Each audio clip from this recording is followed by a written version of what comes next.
Então hoje a nossa atividade da especialização em inteligência artificial da Uniateneu, né, foi dado como missão implementar e comparar modelos de regressão logística, Random Forest, redes neurais e outros, aqui no Google Colab, para prever o risco de reinternação hospitalar em até 30 dias, né, utilizando o arquivo de dados que eu baixei aqui do Kaggle, né, diabetes, certo? Então a gente já usou aqui esse arquivo, né, Diabetic Data CSV, subir aqui para ele poder ser a nossa base de treinamento.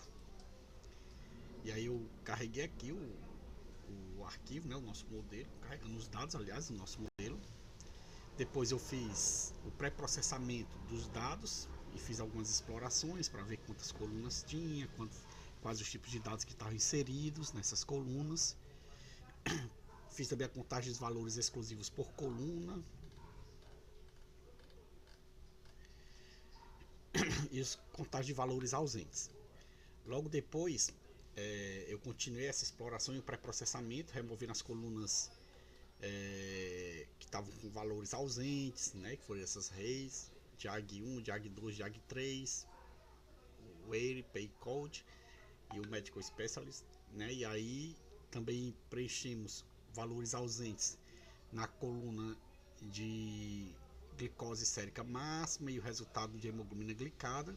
Também eu transformei a nossa variável alvo, né, o nosso target de readmissão, em um formato binário, onde eu coloquei 0 se o paciente não teve readmissão e 1 se o paciente foi readmitido.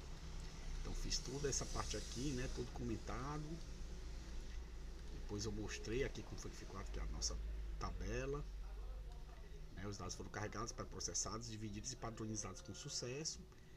Depois eu continuei identificando algumas colunas categóricas, apliquei a codificação UniHot, separei os recursos e o alvo e dividi os dados em conjunto de treinamento e em conjunto de teste com a devida estratificação, né, que tem mostrando a saída, os dados foram padronizados. E aí vamos iniciar, né? Implementei aqui, treinei um modelo de regressão logística para prever esse risco de reinternação, né?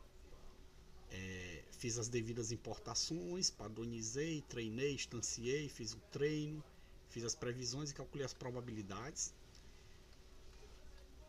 Depois eu calculei e imprimi as métricas de avaliação, né? Métricas de acurácia, precisão, recall, F1 score e o ROC-LC.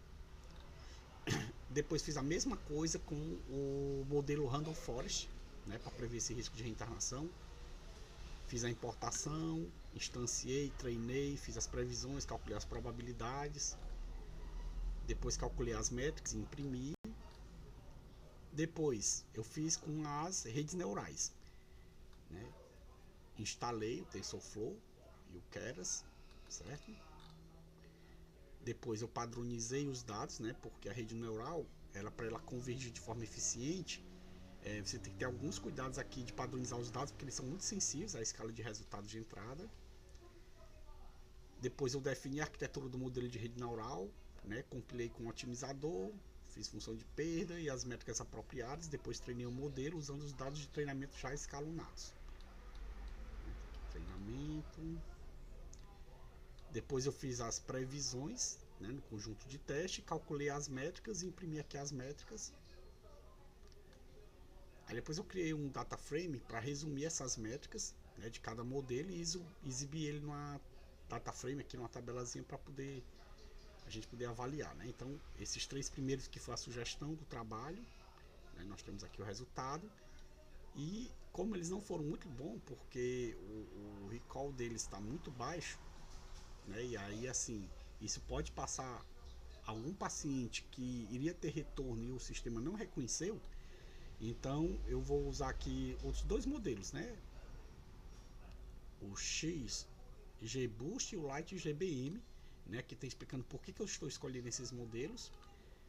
Fiz a instalação, instanciei primeiramente o Lite GBM, né? Limpei os nomes de colunas, caracteres especiais, que tinha algumas colunas que tinham caracteres especiais, ele não consegue trabalhar com isso, então eu fiz essa limpeza, treinei o modelo, fiz as previsões, calculei as probabilidades, né? E aí o modelo foi treinado e as previsões foram feitas. Depois eu calculei e imprimi aqui as métricas. Aí eu fiz uma nova comparação entre os modelos anteriores e o LAT-GBM, né, já deu uma pequena melhorada. E depois eu implementei o XGBoost, né, do mesmo jeito. Fiz a instalação, instanciei, treinei, fiz as previsões, calculei as probabilidades, depois imprimi aqui as métricas. No final criei um dicionário para armazenar a métrica de cada modelo. Depois criei um data frame a partir do dicionário e exibi aqui a tabela, trazendo aqui como um resumo, né, que depois a gente fazer essa análise aqui dos dados. O modelo LAT-GBM foi o que alcançou as melhores métricas de desempenho geral, né? O XGBoost ele teve um desempenho muito próximo ao LAT-GBM, com métricas bem comparáveis em todas as áreas. Os modelos de regressão logística e Randolph apresentaram um desempenho moderado em comparação com os modelos baseados em Boost, né? Mas na saúde a gente tem que procurar o melhor modelo possível. O modelo de rede neural teve um desempenho mais baixo nesse conjunto de dados e configuração. Então eu trago aqui alguns insights e alguns próximos passos para esses trabalhos. Né? Os modelos baseados em Boost, como o LAT-BM e o XGBoost, eles demonstram ser mais eficazes na previsão do risco de reinternação neste conjunto de dados. Podemos considerar a otimização dos hiperparâmetros para os modelos LAT-GBM e o XGBoost, que aí vai poder potencializar e melhorar ainda mais o desempenho. Podemos também analisar a importância dos recursos, né, a importância desses recursos, desses modelos, que vai poder fornecer insights valiosos sobre quais as variáveis são os preditores mais fortes de reinternação. E podemos também explorar técnicas para lidar com desbalanceamento de classes, se for aplicável, né, que pode melhorar a capacidade dos modelos de identificar a classe minoritária, que é exatamente de reinternação. É isso.